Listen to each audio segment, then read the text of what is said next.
A very good evening to everyone here. I am Divya Sharma. I am a junior statistical officer, and as you might be knowing by now, that we are discussing a few topics for SSC CGL Tier 3 and इससे पहले भी कुछ classes हो चुके हैं. तो अगर आज आप पहली बार मेरे साथ जुड़े हैं तो आप पिछले सेशंस भी देख सकते हैं. उसमें हमने काफ़ी सारे एसेज और लेटर्स ऑलरेडी डिस्कस किए हैं. तो आज जैसे कि इस वीक हमने जैसे डिसाइड किया था, तो we are going to have are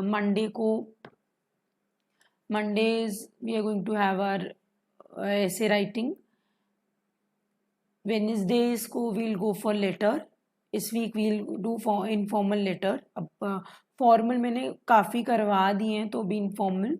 and Friday को, this Friday going to take precis writing. Okay, तो this is our plan. Now today आज का एजेंडा जो है वो है ई एजुकेशन इन इंडिया. ये टॉपिक हमारा कवर करना. अब आज मैं थोड़ा सा इनोवेटिव मेथड लाई हूँ पढ़ाने का आप लोगों को, तो प्लीज़ स्टिक अराउंड अभी. एंड ये जो टॉपिक है ये एक्चुअली हम लोग थोड़ा सा एजुकेशन सेक्टर के बारे में एक ऐसे ऑलरेडी कर चुके हैं, जिसमें हमने एक रफली एजुकेशन सेक्टर के बारे में टोटली बात की थी. उसके बाद एक जो एजुकेशन पे हम ऑलरेडी एक कर चुके हैं, दूसरा एक सेशन हम लोग एनपी पे भी कर चुके हैं. तो ये दो सेशंस ऑलरेडी ऐसे हम डिस्कस कर चुके हैं. नेक्स्ट अभी ई एजुकेशन में करवा रही हूँ. तो बार बार हम लोग एजुकेशन सेक्टर पे ही क्यों डिस्कशन कर रहे हैं, इसका मेन रीज़न यही है कि एक्सपेक्टेड है इस तरह के टॉपिक्स, इस तरह के क्वेश्चन आना. जो एजुकेशन सेक्टर है वो आई थिंक उसमें से क्वेश्चन के बहुत ज़्यादा चांसेस बनते हैं, और थोड़े से जो एस्पेक्ट्स है वो हम अच्छे से टच कर लेते हैं. ई एजुकेशन एक रीसेंट फिनोमिना भी है, और ये अभी जब से कोविड आया है तब से कुछ ज़्यादा ही, मतलब ऑब्वियसली जो जैसे एप्ट्रिक्स जैसे चैनल है, और भी बहुत सारे चैनल्स हैं जो कॉम्पिटिटिव एग्जाम्स वगैरह के लिए आप लोग जिनको ऑनलाइन रेफ़र करते हैं, ठीक है, इस तरह के. बट स्कूल्स में, कॉलेजेस में एजुकेशन जो है वो ऑनलाइन चले गया है. वो अनप्रेसिडेंटेड है. इससे पहले कभी किसी ने नहीं देखा कि एग्ज़ाम्स भी ऑनलाइन हो रहे हैं, सब कुछ ऑनलाइन हो रहा है. तो इसके चलते ये जो टॉपिक है स्टैटिक टॉपिक अब बहुत करंट का बन गया है. इसलिए not only CGL, I think CHSL या और भी एग्ज़ाम्स में जो बैंक एग्ज़ाम्स भी होते हैं, you can expect such a topic. Okay, तो अब जो मैं इनोवेटिव मेथड की बात कर रही थी वो ये है आपके सामने. मैं आपको दे रही हूँ रीडिंग मटेरियल. ठीक है, this is the reading material. इससे पहले क्या होता था कि बहुत सारे स्टूडेंट्स आप लोग में से मुझसे पूछते थे कि मैं इतने अच्छे या जो भी है ऐसे इसमें कैसे लिखती हूँ, कहाँ से मेरे सोर्सेज रहते हैं. तो now I have decided that I even share my sources with you. So these are generally my sources. मैं whatever essays that I prepare for you, और इवन जब मैं अपने प्रिपरेशन डेज में, तब 2016 में मैंने CGL दिया था, तो उसकी प्रिपरेशन डेज में भी जब मैं तैयारी करती थी तो भी मैं I use to keep a lot of sources, reading material. मैंने बहुत सारा तो नहीं दिया है, क्योंकि ऑब्वियसली देखिए जो ये रीडिंग मटेरियल है इसमें से वर्बाटिम एग्जैक्टली कॉपी मैं जनरली नहीं करती हूँ, क्योंकि अब मेरे को एग्जैक्ट तो याद वैसे भी नहीं रहता. तो मेरा मेन तरीका क्या होता है अप्रोच करने का, एक ऐसे जब मैं चाहे आपके लिए प्रिपेयर करूँ या अपने लिए मैं कुछ भी लिख रही हूँ, प्रिपेयर कर रही हूँ, तो मेन तरीका ये होता है कि I search mainly online, because I don't have a lot of access to physical newspapers here. तो मेनली ऑनलाइन सोर्सेज में सर्च करती हूँ, या if I have some books at home then I might go for those books, or things like that. Whatever reading material that I have उस particular topic का, I go for that. I read a lot. I generally read a lot. I mark important stuff. I keep that in mind, and उसके बाद I shut all of that out and then I write my essay. So this has been my method, and I think it is a very positive method. इससे क्या होता है, आप एक तो बहुत ज़्यादा आपके आइडियाज़ कि जो बल्ब है वो सारे जल जाते हैं, है ना. आपके दिमाग में आइडियाज़ बहुत ज़्यादा आ जाते हैं. कई बार आपका जो लैंग्वेज है रीड करने से, जो आपका लैंग्वेज है या आपका to be very precise what the kind of articulation that you have. आपका आर्टिकुलेशन बहुत ज़्यादा इम्प्रूव हो जाता है. कई बार होता है हमें चीज़ें अंदर से पता हैं कि हम क्या कहना चाह रहे हैं बट वो हम एक्सप्रेस नहीं कर पाते हैं. So this is my idea कि आप सोर्सेज पढ़िए, बहुत सारे सोर्सेज पढ़िए जितने आपको ठीक लगते हैं. जैसे कि इसमें मैंने सिर्फ 4 लिस्ट की हैं. पढ़ने को तो मैंने थोड़ा सा इससे एक्स्ट्रा ही पढ़ा था बट जनरली इतने सोर्सेज रहते हैं मेरे, 3 से 4 सोर्सेज लेकर रीड करके I just get a gist and then write whatever it is in my own language, and it gives whatever it is, it also gives a sense of originality to my work, to my essays. And sources तो obviously हर कोई refer कर सकता है. So these are the sources I'll also discuss now. इसमें क्या है, these are all hyperlinks, these are all hyperlinks that I've attached. ठीक है, मतलब you click on any of these and you can go to the original website, to the original article that I've picked these things, these materials from. तो ये hyperlinks हैं and आपको जो PDF provide होगी इस सेशन के साथ Google drive पे जो PDF होगी उसमें आप ये जो रीडिंग मटीरियल है इस पर क्लिक करके exact, if you are interested, if you are very interested, you can also read the original articles, and these are mostly newspaper articles. तो अभी क्या करेंगे हम लोग आज के सेशन से, whatever essays I try take, तो मैं ट्राई करूँगी कि उसमें मैं इस तरह से रीडिंग मटीरियल आप लोग को प्रोवाइड करूँ. दूसरी बात जो मैं आपको सेशन शुरू करने से पहले बताना चाहती हूँ कि फॉर एसेज एंड अभी it is practically not possible कि मैं पूरा हिंदी ट्रांसलेट भी करूँ. It is practically not possible. Formal letters में मैंने ज़रूर किया था क्योंकि फॉर्मल लेटर्स में मेरी थोड़ी ज़्यादा पकड़ बन गई थी because of working in a government office. और यहाँ पे मैंने बहुत ज़्यादा फॉर्मल लैंग्वेज जो लेटर्स की, एप्लीकेशंस की बहुत ज़्यादा सीख ली थी. हम लोग के बहुत वर्कशॉप्स वगैरह रहते हैं हिंदी के, तो उसमें मैंने काफ़ी ज़्यादा चीज़ें सीखी, इसलिए मैंने आपको लेटर करा दिए. ऐसे में what I try to do is कि मैं पूरा ट्रांसलेट करके आपको रिटन मटेरियल तो शायद नहीं प्रोवाइड कर पाऊँगी बट जो भी आप मेरी क्लासेस अटेंड कर रहे हैं उन क्लासेस में, सेशंस में मैं every line, every possible line आपको हिंदी में भी बताऊँगी ट्रांसलेट करके, उसका सरल मीनिंग आप लोगों को समझा दूँगी एक बार, ताकि आप लोगों को भी कोई नुकसान ना हो और आप लोगों को भी इन सेशन से कुछ फ़ायदा हो.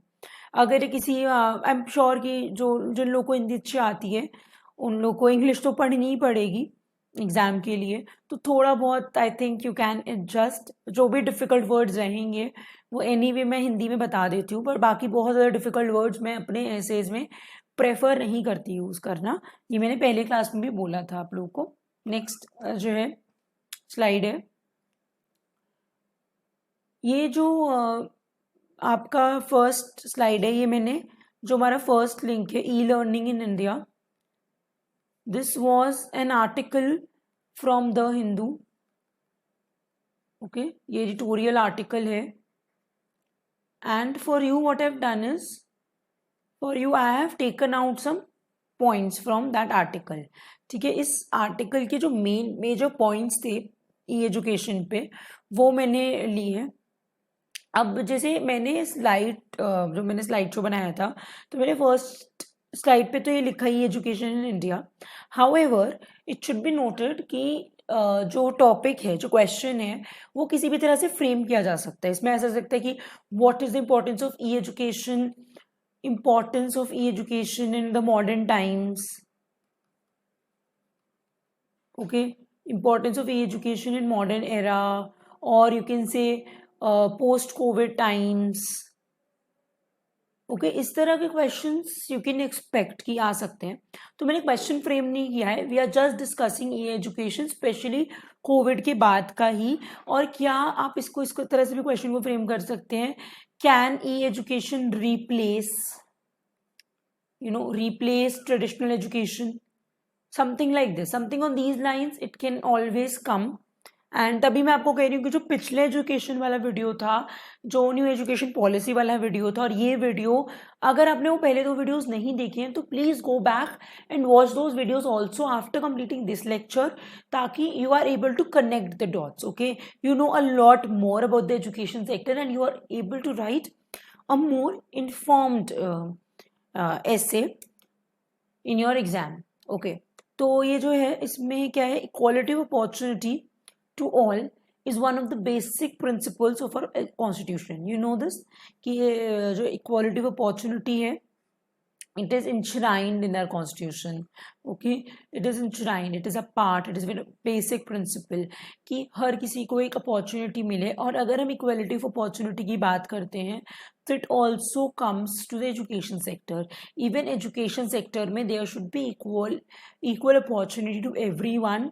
एक बिजनेसमैन, बड़े बिजनेसमैन के बेटे को भी उतना ही अधिकार होना चाहिए पढ़ने का, एजुकेशन का, जितना कि एक छोटे मीगर वर्कर को या माइग्रेंट लेबर के बच्चे को, सबको, हर किसी को इक्वल अपॉर्चुनिटी होना चाहिए. एंड ये अपॉर्चुनिटी प्रोवाइड करना specially to the left behind और the poor sections of the society, इनका मेजर काम जो है वो सरकार का है प्रोवाइड करना.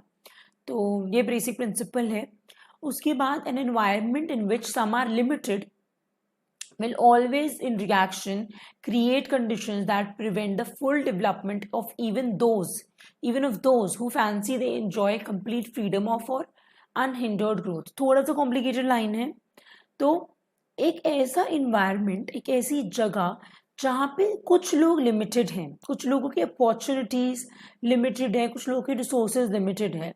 सपोज आप एक पर्सन ले लीजिए ए, ठीक है, एक पर्सन ले लीजिए बी. ए सपोज एक you can say he is an agricultural labourer. Okay, he works in a small farm and he doesn't have his own farm. तो he is an agricultural labourer, doesn't have much income. इन लोग के income generally daily wages पे होते हैं. तो मैं मतलब 200-300 रुपीज़ पर डे वेज रहता है, या फिर कई बार 100 वगैरह भी रहता है कई एरियाज में और कई सीजन्स में. तो वो इतना पर डे कमाता है, पूरे महीने उस इंसान को काम भी नहीं मिलता है ना. तो अगर आप देखें तो 2000 इंटू सपोज 20 डेज में उसको काम मिला, तो लगभग 4000 रुपीज़ में अपना पूरा घर चला रहा है, जिसमें उसके सारे खर्चे होते हैं. तो आप बताइए क्या इस 4000 रुपये में उसको खाना भी खाना है, उसको घर का रेंट भी देना है. ऐसे लोगों के पास जनरली प्रॉपर्टी भी अपनी नहीं होती है, घर का रेंट भी देना है, कोई घर में हाली बीमारी हो उसका भी ध्यान रखना है, उसके लिए भी सेविंग्स रखनी है, फिर शादी वगैरह भी करनी होती है बच्चों की, फिर बिजली है, पानी है, इन सबके खर्चे हैं. क्या वो इंसान इतना सेव कर सकता है कि वो अपने बच्चे को एक अपॉर्चुनिटी प्रोवाइड करे, एक अच्छे एजुकेशन प्रोवाइड करे? नहीं. क्यों? ये इंसान के क्या है, this person has limited resources, right? This person has very limited resources, and in these limited resources this will always create such a reaction situation जहाँ पे जो फुल डेवलपमेंट है देश की वो ही नहीं हो पाएगी. और जब तक फुल डेवलपमेंट नहीं होगी तो ये जो बी है, जो कि प्रोबेबली एक इंडस्ट्रियलिस्ट है, जिसको लगता है उसके पास सब कुछ है, उसके पास कंप्लीट फ्रीडम है अनहिंडर्ड ग्रोथ की, कितना भी वो इंसान ग्रो कर सकता है, उसके पास पैसे की कोई कमी नहीं है. अगर पूरा देश डेवलप नहीं होगा तो ये इंसान भी पूरी तरह से डेवलप नहीं हो पाएगा. ठीक है, ये इंसान भी पूरी तरह से डेवलप नहीं हो पाएगा अगर यहाँ पे एक प्रॉब्लम क्रिएट होती है. तो अब समझ रहे हैं कि ये जो पूरा इशू है, ये इन्वायरमेंट जो है, इकोनॉमिक इन्वायरमेंट या पॉलिसी इन्वायरमेंट का इशू है education. It's not limited to only a particular class. If the country grows, the country will grow as a whole, and it will benefit even the industrialist and the agricultural labor equally. Okay, so this is the importance of education. मैंने थोड़ा सा इसको ज़्यादा समझाने की कोशिश की है, but I hope you get my point that what I am trying to से.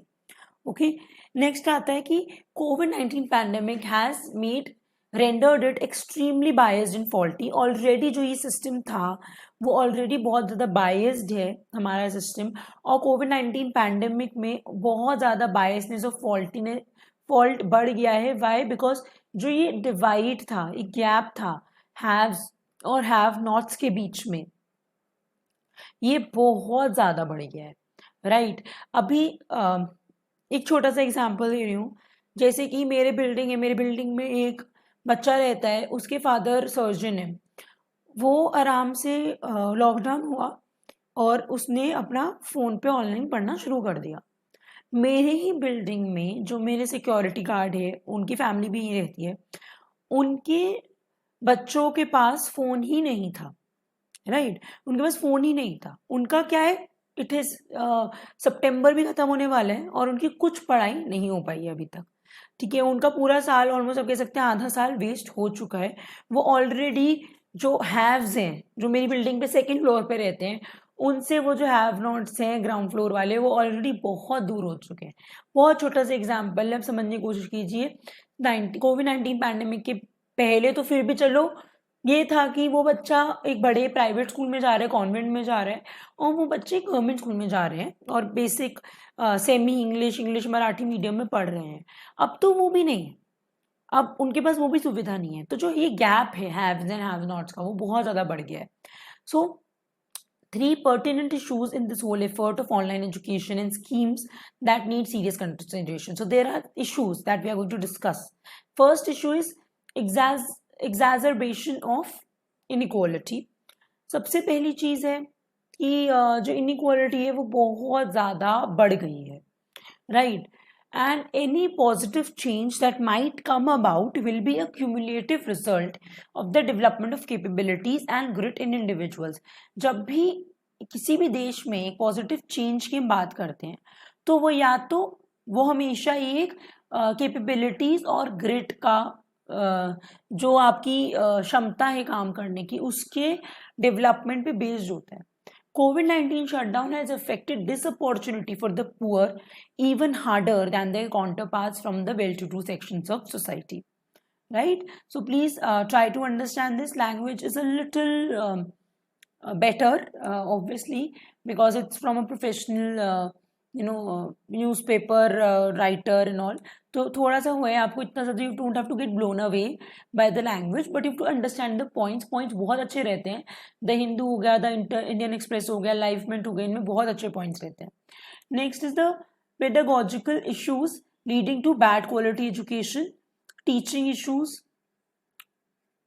वाई सी देखिए, जितने स्टूडेंट्स अनकंफर्टेबल थे ना ऑनलाइन पढ़ने में, ऑनलाइन इंटरेक्शंस में, उतने ही लगभग टीचर्स अनकंफर्टेबल थे। You can't expect a person who has not used, मतलब इवन स्मार्टफोन्स या लैपटॉप्स, कंप्यूटर्स, उन लोग इतने कंफर्टेबल नहीं हो पाते हैं टीचिंग के साथ। वो चाहे उन्हें कितना भी अच्छा आता हो, they have been traditionally more comfortable with classroom teaching, okay. And so online teaching is something जो कि इतना इजीली बैठ नहीं रहा है। टू बी वेरी ऑनेस्ट, मैं तो मतलब I am very young and I still, जिन्होंने पहले के सेशन से अटेंड किए उन्हें पता होगा, I am still not very good with technology. I am being so young, I have been using smartphones for such a long time. मुझे तक इतनी दिक्कत आई कि ऑनलाइन पढ़ाने में और सब कुछ ही टेक्निकल चीज़ें सीखने में, चाहे भले ही पेन टैब हो या फिर जो सॉफ्टवेयर है, although I got full support from the team, but still ये चीज़ें फिगर आउट करना, ये चीज़ समझना, जब मेरे जैसे इंसान के लिए इतना टफ हो सकता है जिसने एक कंप्यूटर एजुकेशन भी हासिल की है, मतलब बेसिक कंप्यूटर एजुकेशन जो स्कूलों में पढ़ाई जाती है वो करी है, उसके बाद भी मेरा ये हाल है। तो आप इमेजिन कर सकते हैं जो इस तरह के जो टीचर्स रहे हैं, स्पेशली जो थोड़े मिडिल एज्ड हैं, उन लोगों के लिए बहुत ज़्यादा टफ है ये चीज़। Then the unwarranted thrust on online education post कोविड-19। ये अनवारंटेड थ्रस्ट से क्या हो रहा है, थ्रस्ट का मतलब होता है एक तरह से प्रेशर, कि चीज़ें not able to grow very properly, okay okay. तो अभी I am going to discuss the second, जो मैंने आपका रीडिंग मटेरियल में जो टॉपिक डाला था, आर्टिकल एनएसओ रिपोर्ट के बारे में है ये। Excuse me. तो NSO, what is NSO? NSO is national statistical office, and this office, it comes under Ministry of Statistics and Program Implementation, and NSO is where I work. I work in National Statistical Office. I work in Field Operations Division for now. तो यहीं पे मैं काम करती हूँ और इसका मतलब बेसिक काम नेशनल स्टैटिस्टिकल ऑफिस का सारा डेटा रिलीज़ करना है, भले ही वो सोशल इकोनॉमिक सर्वेज का हो या फिर अभी भी जैसे जो रिपोर्ट आई थी कि क्वार्टर जो है वो बहुत ज़्यादा आपका -23.9% से ग्रोथ रेट जीडीपी जो है फॉल हुआ है, इस तरह की जो भी रिपोर्ट्स वगैरह आती हैं वो सारी एनएसओ ही रिलीज़ करता है. Okay, so now this NSO report, it was a part of the NSO's 75th round. मैंने काम करना जब शुरू किया था, I started working from 76th round, और जब मैं इस ऑफिस में आई थी 75th राउंड का एंड चल रहा था, because this I ended in June 2018 and I join office in May 2018. Okay, late May 2018 में मैंने ज्वाइन किया था और तब ये काम चल रहा था, तो हम लोग को एकदम इन्वॉल्व नहीं किया था क्योंकि लास्ट चरण पे था काम, सर्वे वगैरह जो भी थे लास्ट उस पे थे. तो 76th राउंड से तो मैंने ही डेटा कलेक्शन किया है पर्सनली, तो 75th राउंड तक का ये डेटा है जो कि अभी रिलीज हुआ है हाल ही में. सो across India only 1 in 10 households have a computer. Okay, so these figures are very important. Try to remember as many as possible because this will give you a very good edge in your answer. Very good edge. तो आप अगर ये figures जो कि मैंने बहुत simple वाले figures जो कि किसी को भी याद रह सकते हैं वही पिकअप किए हैं आर्टिकल में से, मैंने सारे फिगर्स, क्योंकि जो भी आप एक रिपोर्ट पढ़ते हैं ना तो वो बहुत बड़ी होती है, उसमें बहुत सारे क्वेश्चंस होते हैं. हम लोग जब जाते हैं फील्ड पे डेटा कलेक्ट करने को तो बहुत सारे क्वेश्चंस हम लोग पूछते हैं और बहुत सारा डेटा उसमें से डिराइव करते हैं, तो बहुत सारा है इसमें. लेकिन मैंने इस पे सिर्फ कुछ इंपॉर्टेंट पॉइंट्स इस स्लाइड में शो किए आपको, और उसमें से भी कुछ बहुत ही इंपॉर्टेंट पॉइंट्स जो कि मुझे लग रहा था ठीक बैठ रहे हैं ऐसे में डाले. मेरे ऑलरेडी ऐसे इस बार 300 से ऊपर चले गया था वर्ड्स, क्योंकि मैं बहुत सारे पॉइंट्स उसमें इंक्लूड करने की कोशिश की मैंने, but you don't have to do that mistake. मैंने तो थोड़ा डिलिबरेट किया ताकि मैं तो पढ़ा रही हूँ तो मैं चाहती हूँ कि थोड़ा सा आप लोगों को एक्स्ट्रा कुछ एक दो बातें मैं बता दूँ, क्योंकि एनी में आपको सब कुछ याद नहीं रहने वाला है. तो प्लीज़ ट्राई कि आप ये फिगर्स कुछ हद तक तो एटलीस्ट सीख पाएँ. तो सबसे पहली फिगर बहुत सिंपल है कि only 1 in 10 house have a computer. मतलब आप लगा सकते हैं कि 10% लोगों के पास कंप्यूटर है. हम जिस दुनिया में रहते हैं, हम जिस दुनिया में मतलब जिस अपने सोसाइटी में रहते हैं, शायद हम लोग के लिए बहुत नॉर्मल होगा, हमारे सभी फ्रेंड्स फैमिली कोलीग के पास कंप्यूटर्स रहते हैं, but this is the true picture कि 10% इंडिया में लोगों के पास ही कंप्यूटर है. तो अगर आपके पास कंप्यूटर है तो you are 1 in 10, you know that. Okay, and almost a quarter of all homes have internet facilities, मतलब सिर्फ 25%, almost 25% have internet facilities which include smartphones. आपको पता है अब स्मार्टफोन्स बहुत ज़्यादा बढ़ गए हैं, इवन गाँव वगैरह तक पहुँच गए हैं, तो इंक्लूडिंग दैट ऑल्सो. अभी हमें लगता है ना कि सबके पास है, अभी भी सबके पास नहीं है इंटरनेट फैसिलिटी, सिर्फ 25% लोगों के पास है. अब आपको शायद थोड़े दिमाग में पिक्चर क्लियर हो रही होगी कि क्यों ये एजुकेशन एक इशू है. Then however only rural India में अगर हम बात करें तो रूरल इंडिया में फिगर और भी ज़्यादा गिर जाती है, and only 15% are connected to the internet. Okay, which is a very absolutely low figure. And in cities where 42% have internet access. So 42% cities में है, 15% रूरल इंडिया में है. हाँ, ये तो आप ये गैप भी देख सकते हैं. हमें सिटीज़ में लगता होगा कि सिटीज़ में तो 80% के पास होता होगा, बट ये नहीं है. सच्चाई है कि सिर्फ 42% के पास है. एंड ये गैप अगर आप देख रहे हैं तो 42 और 15 का गैप काफ़ी ज़्यादा है. तो हम इससे पता चलता है कि there is a rural urban divide when it comes to internet connectivity. Okay, now highest internet access की अगर हम बात करें तो वो जो हमारा कैपिटल है दिल्ली में है, एंड उसमें भी बहुत ज़्यादा नहीं है, it is just a little over 50%. मतलब लगभग आधे लोगों के पास 55% होम्स में you have internet access even in the capital city of the country. Imagine how grave the situation is. Imagine how lucky you are if you're watching me here, and how lucky I am to be able to conduct this session, because we are connected to the internet and we lie in a very we are a part of a very small percentage of this country, which is not a very good thing. Okay, तो Himachal Pradesh and Kerala ही एक only other states हैं जिनमें 50% से ऊपर ये figure जाता है। Otherwise 55% is the max. 50% से ऊपर आप सोच सकते हैं 50% से ज़्यादा 50% से ज़्यादा जो कैपेसिटी है, सॉरी, इंटरनेट कनेक्टिविटी है, वो सिर्फ 3 जगह पे है। It is only in Delhi, HP and Kerala. If you see HP, Kerala, Delhi, these also have very high, or I should say quite high literacy rates. These states and this union territory also have very high literacy rates, and they have good amount of internet connectivity. And then 10 other states with less than 20% internet penetration. So 20% मतलब लगभग 1/5 20% जो है वो 10 other states 20% से भी नीचे हैं, 10 states. And these states, mind you, these 10 states which are below 20% for internet penetration, these include Tamil Nadu and Karnataka.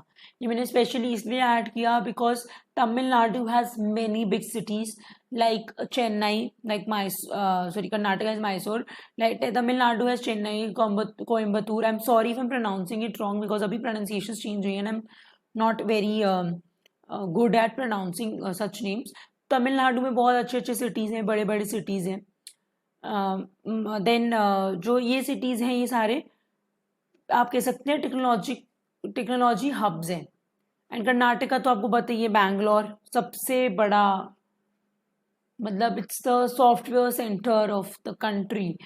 Imagine in such states, and these are pretty rich states as well, Tamil Nadu, Karnataka, क्योंकि अगर आप state wise GDP में देखें तो अच्छे खासे rich states हैं ये। यहाँ तक 20% से कम इंटरनेट पेनिट्रेशन है, which is very poor. And just 40%, अब हम बात करें अगर डिजिटल लिटरेसी की, कि कितने लोगों को बेसिक डिजिटल चीज़ें चलानी आती हैं, मोबाइल फ़ोन्स वगैरह, तो अगर हम ये वाला एज ग्रुप देखें 15 to 29 ईयर्स, जो कि क्रिटिकल एज ग्रुप है, उसमें तक सिर्फ 40% लोगों को आता है। और अगर आप 15 से कम देखेंगे तो ये फिगर बहुत ही ज़्यादा कम हो जाती है।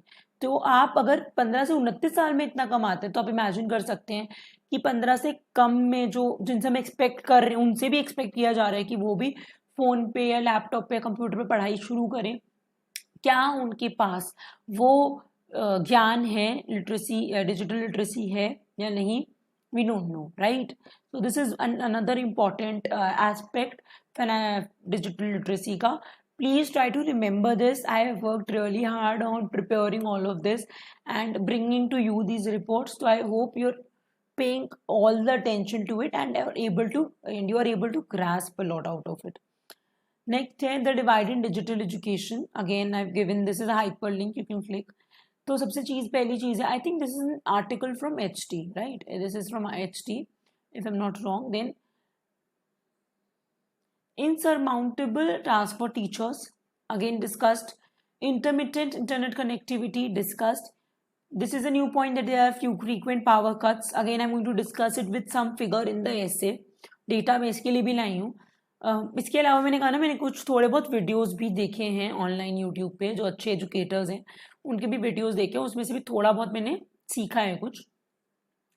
Then financial constraints in procuring high speed internet connection. हर कोई नहीं अफोर्ड कर सकता है, फ़ोन चाहे भले ही हो, लेकिन high speed internet connection videos वगैरह चलाने के लिए चाहिए होता है. वो मेरे पास तक नहीं आ पा रहा है जब हाई स्पीड इंटरनेट कनेक्शन. मैं एक Tier 3 सिटी में हूँ, तो फिर आई कैन इमेजिन कि विलेजेस तक तो नहीं आ पाता होगा. Then limited access to digital literacy and devices. And what are the suggested measures that can be taken to counter this. There can be extra tutorials in the successive semesters when the situation, मतलब जो भी है ठीक हो जाए तब हम कर सकते हैं.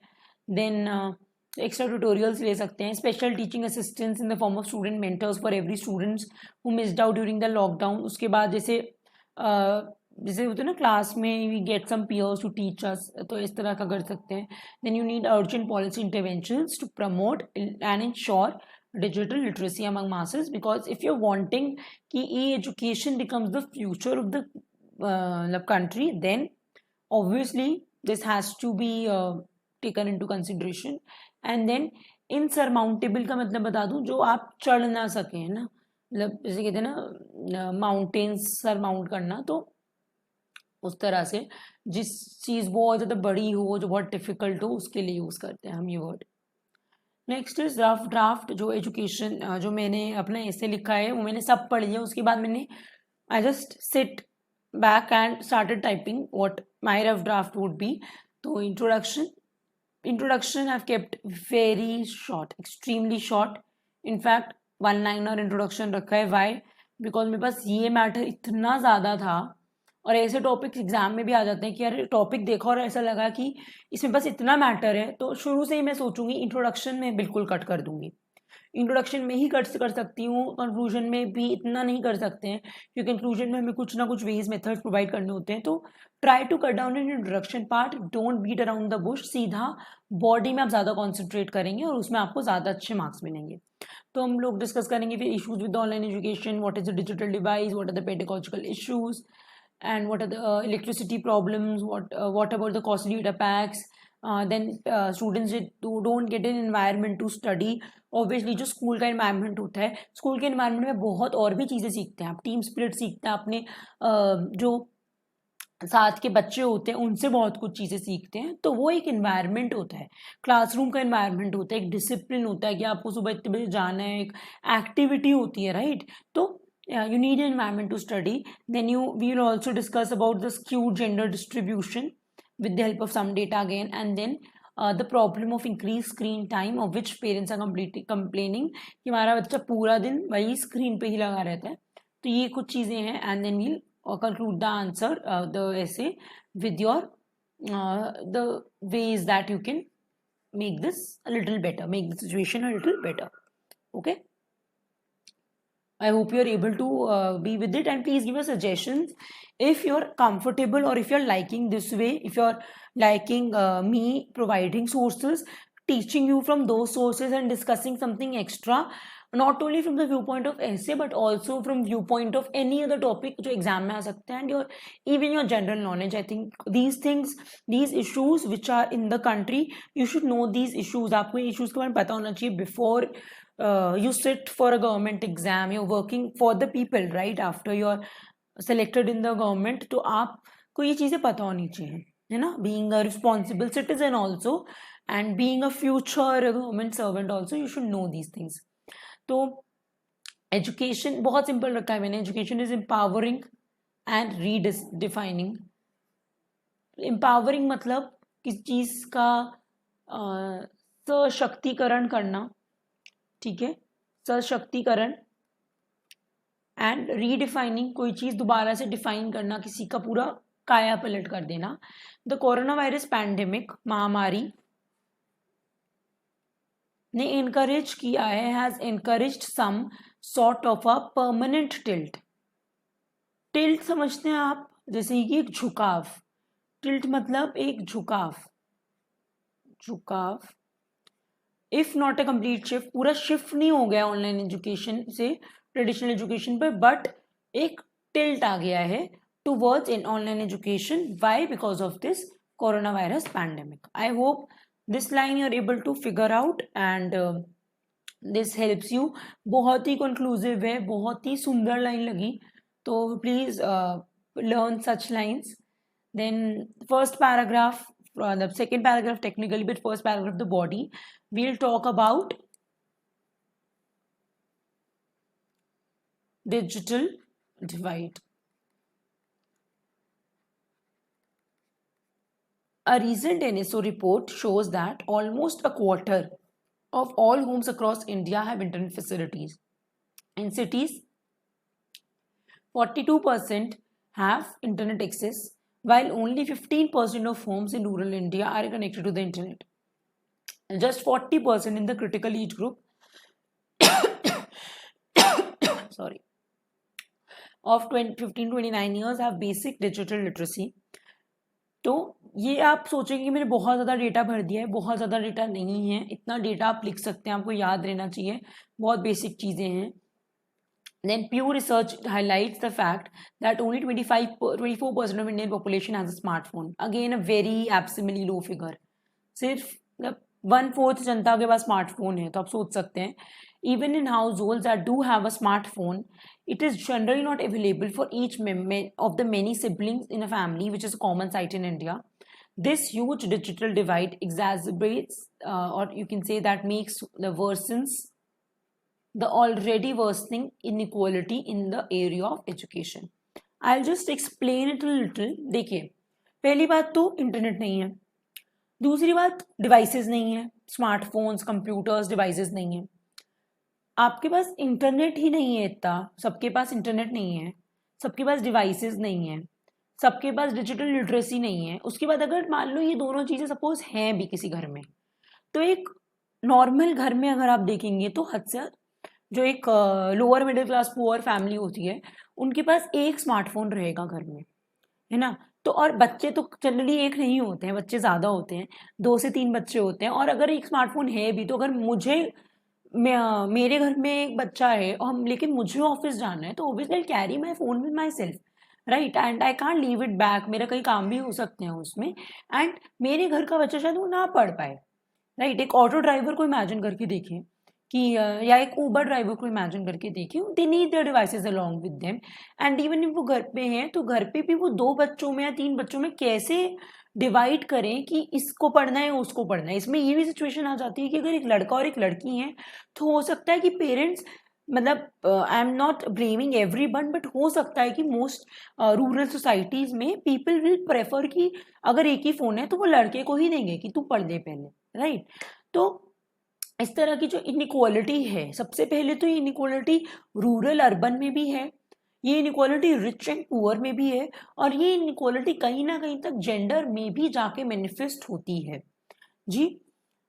Next, then pedagogical issues are leading to bad quality of education even as teachers struggle to make efficient lessons owing to teachers भी कर रही हैं. इसके भी 2 रीजंस आते हैं. पहला तो उन लोगों के पास भी हो सकता है डिवाइसेस वगैरह ना हो इतनी, कोई बहुत ज़्यादा अमीर टीचर्स तो नहीं होते हैं ना, तो वो कई लोगों के पास डिवाइसेस नहीं होती हैं, डिवाइसेस नहीं होती हैं, टेक्निकल नॉलेज नहीं होती है, उसके अलावा रिसोर्सेज भी नहीं होते हैं. मेरे लॉकडाउन में ऑब्वियसली कुछ बुक्स वगैरह हैं जो लाइब्रेरी से मैं रेफ़र करती थी बीइंग अ टीचर अगर स्कूल में, अब वो नहीं है, तो अब मुझे और भी चीज़ें सोर्सेज पे जाना पड़ रहा है, डिवाइसेस रिसोर्सेज नहीं हैं, एंड एफिशिएंट लेसन्स बनाने के लिए वो स्ट्रगल कर रहे हैं, ठीक है. Then technological pedagogical content knowledge, this is actually a term, okay, this is actually a term, I researched about it, it is a term, and there's a dearth, आप कह सकते हैं lack, या फिर बहुत ज़्यादा भारी मात्रा में कमी होना किसी चीज़ की, ठीक है. Now this is your pedagogical issues in the second paragraph. Coming to the third one, we are talking about electricity here. दो द सौभाग्य स्कीम, आपको पता होगा इसके बारे में, you can also read about it on the ministry website of Saubhagya scheme. And इसी वेबसाइट से मैंने ये देखा है कि 99% of households in India have electricity connections, but there is a catch. जो ये तरीका होता है ना 99%, मतलब ये जो डेटा कलेक्ट करने का होता है, वो बहुत अलग होता है. It means just internet connections. It doesn't mean internet availability. Please read this. Internet connections, not availability. The number of hours for which it is available is still a matter of concern. हर वक्त नहीं रह पाता, आप devices अपने on नहीं रख सकते हैं. अभी भी ट्रस्ट में बहुत ज़्यादा majority of the small towns and cities and villages they have huge long power cuts, मतलब बहुत ज़्यादा पावर कट्स होते हैं वहाँ पे, और 8-8 घंटे लाइट नहीं आती है. तो electricity again it is not efficient enough to keep it working. Then also electricity भी थोड़ी महंगी होती है कुछ लोगों के लिए. Then purchasing data packs, when we are talking about affordability of certain things, purchasing data packs if at all there is enough speed. Internet pack भी तो आप तभी खरीदेंगे ना जब स्पीड है. आपके पास स्पीड ही नहीं है, आप एक ऐसी जगह में रहते हैं जहाँ पर नेटवर्क ही नहीं आता है, तो what will you do of the data pack, क्या करेंगे उसका. तो if it all there is enough speed is an expenditure majority of families are still not able to afford. बहुत सारी फैमिलीज अभी भी ये मेजॉरिटी जो ये एक्सपेंडिचर है वो अफोर्ड नहीं कर सकती हैं. एंड स्पेशली जब जो इनकम्स है वो बहुत ज़्यादा गिरते जा रही हैं after the lockdown, during the lockdown, and इसको आप आफ्टर भी कर सकते हैं, अब तो ख़त्म हो गया है आफ्टर द लॉकडाउन। तो specially with constantly following incomes जो एक्सपेंडिचर है और भी ज़्यादा मुश्किल हो गया है लोगों के लिए, बहुत सारे लोगों के लिए करना। Then a peaceful environment and a separate room to listen to online classes is still a luxury many cannot afford. Yes, peaceful environment नहीं मिलता है।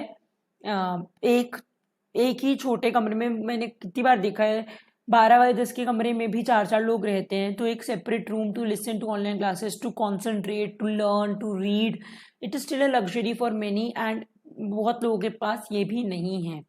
कई लोग होते कॉन्सेंट्रेट नहीं कर पाते, विच is a very valid point. तो this again you can write in your answer.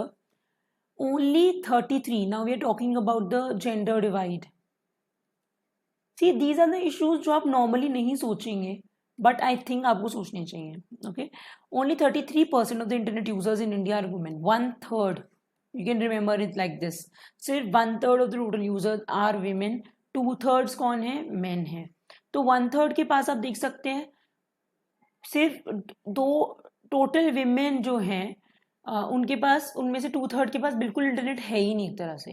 So this can further increase gender disparity. Disparity मतलब आप कह सकते हैं गैप, और यू कैन से इनइक्वालिटी, अंतर in access to education. Even with students who have access to online classes, access to online classes, parents complain of health issues due to increased screen time. Redundant मतलब ऐसा हो गया life style की बैठे रहना है और सब कुछ ऐसे करना है, मतलब स्क्रीन के पास बैठे रहना है, उसके बाद बच्चों को गेम्स भी खेलने होते हैं।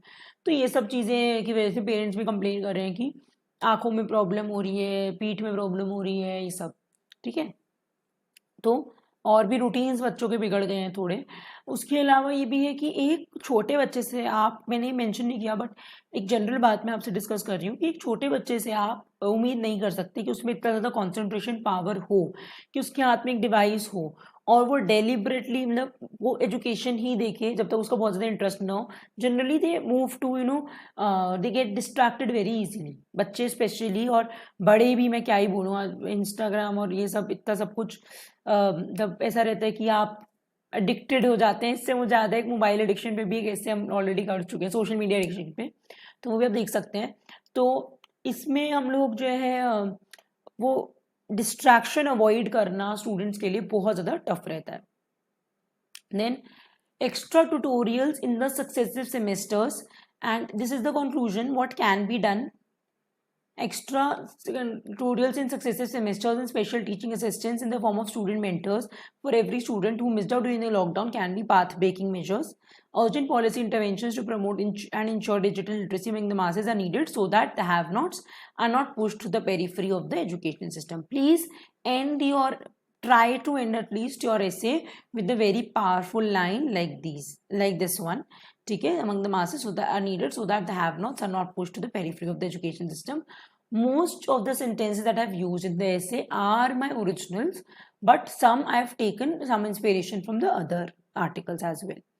So I hope you're able to understand this. थोड़ा सा लंबा हो गया, please let me know in the comments and also wherever you're connected with me how you're liking this method, because I think it already takes a little more effort from my side, but I think it gives you a very overall perspective. It gives you a reading habit also that you might develop. I shared my method of writing essays, maybe that will help you more. And Aristotle एक बहुत great thinker philosopher की ये coat है, आप use कर सकते हैं।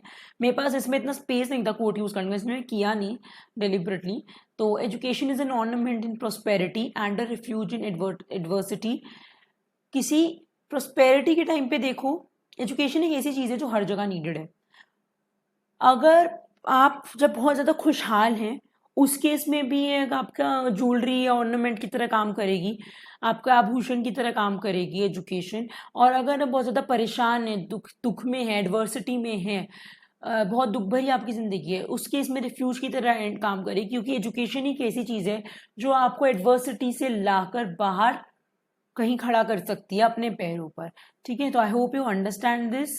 This is not only a quote that you can write in your essay, but also understand your education and education of others around you is very important. अगर आपके आसपास कोई भी अंडर प्रिविलेज्ड स्टूडेंट बच्चे हैं तो आप प्लीज़ कोशिश कीजिए कि उनको भी आप थोड़ा सा हेल्प करें, पढ़ाएं।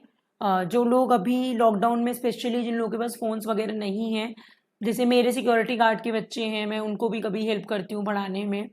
और मैं इससे पहले भी दिल्ली में भी I use to help a few under privilege student. आप भी कोशिश कीजिए अपने एंड पे, आप तैयारी कर रहे हैं सही है, लेकिन मेरे ख्याल से 1 घंटा मैं आप लोगों से रिक्वेस्ट करूँगी, आप लोग भी निकाल सकते हैं अंडर प्रिविलेज बच्चों के लिए। और करके देखिए, बहुत आपको अच्छा लगेगा अंदर से। एक छोटा सा स्टेप है, पैसे नहीं देने को कह रही हूँ मैं, बट थोड़ा सा टाइम अगर आप दे पाएँ तो प्लीज़ दीजिए।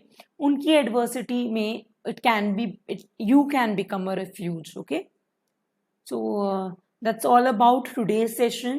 Please let me know whatever your suggestions for future sessions are. Next session में we are going to discuss an informal letter, and informal letter में हम what are informal letters and ways to write and कई सारे keywords वगैरह मैं सब use करने सिखा दूँगी आप लोगों को। और उसके अलावा you can read about my experiences and CGL preparation on Quora, and the link is in the profile description, in the description of this video. And also you can follow me on my Instagram and get in touch with me for your other queries, and also to know more about a government job basically, because I keep posting a few pictures and videos that might help you. So that's it for today, and I hope you learned, and see you soon on Wednesday. Thank you.